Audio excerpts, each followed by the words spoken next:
Good eve. I am a little fruit up tonight because I leave for Iowa in the morning, and so I'm preparing myself for the freezing shitstorm that I'm about to encounter when I go to Iowa. So 2 weeks ago I did Carrie, and I was dressed in my little cat costume with my black lipstick, and I intended to read this book for like actual Halloween night and to drop like an even specialer Halloween situation, but I got really busy and your book bitch fell behind. So anyways, I read Cujo, my second Stephen King in a row. And let's be frank, ladies and ladies, Stephen is not my favorite author by any stretch of the imagination.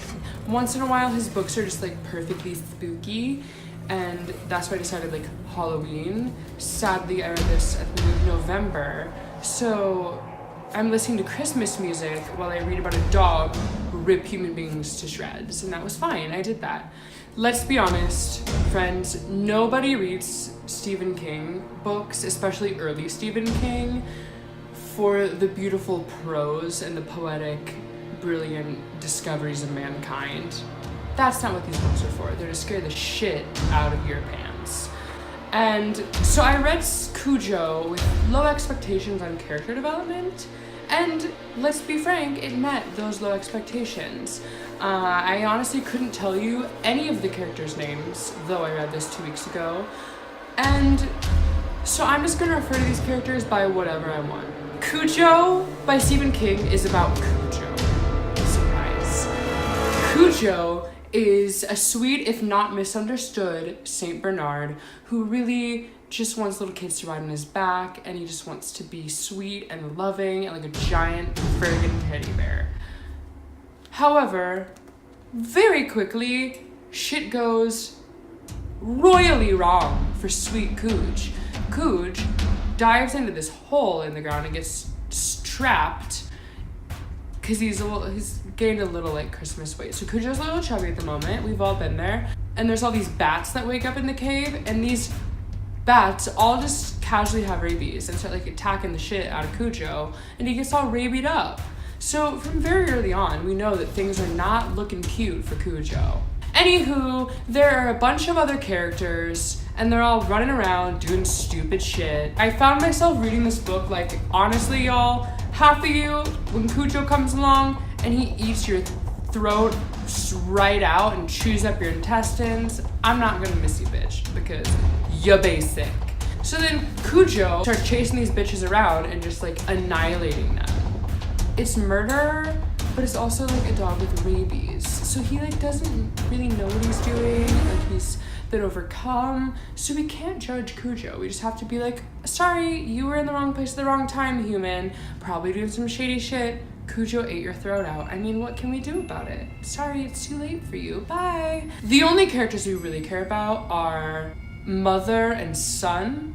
For the sake of me not remembering anything about this book, I'm gonna call him Tiny Tim, and I'm just gonna call her Mom. So Tiny Tim and Mom take their car to the farm that Cujo lives on. I'm not even gonna get into any of the other characters, who cares? But Tiny Tim and Mom, the two characters we care about at all in this book, end up with their car broken down on the farm, and Cujo swarms the car, and they're trapped and they have heat exhaustion and they're slowly dying. But let me tell you, there was one quote in this book that had me shaking in my stilettos. Listen, what you didn't know couldn't hurt you. Wasn't that right? If a man is crossing a darkened room with a deep open hole in the middle of it, and if he passes within inches of the hole, he doesn't need to know he almost fell in. There's no need for fear. Not if the lights are off. I screamed out loud and dropped the book on the floor when I read that paragraph. And maybe it doesn't shake you like it shook the shit out of me, but that is terrifying.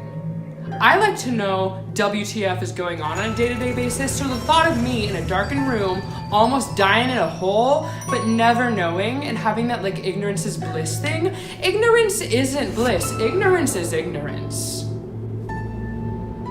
Mic drop. And also, major problem with the plot here. Ding, ding, ding. Alarms are sounding because there's a plot malfunction, Stephen.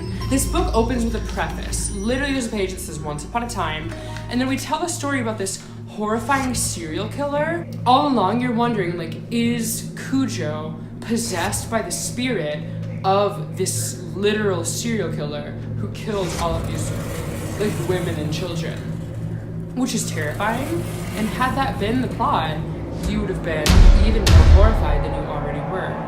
But the fact was, like, as far as we know, Cujo just had rabies, so that he set up an opportunity to have Cujo possessed by a serial killer and didn't take it. So Stephen, roof bitch, get him next time. And also, this might be a spoiler, but like, R.I.P.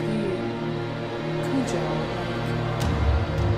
In the wrong place at the wrong time, chasing the butterfly. He got bit by a rabid bat. And at that point, like, it was over for you when you got bludgeoned by a baseball bat. You know, maybe you did. I'm not gonna say that. Or maybe you just died. So anyway, you're gonna die. Time to get to some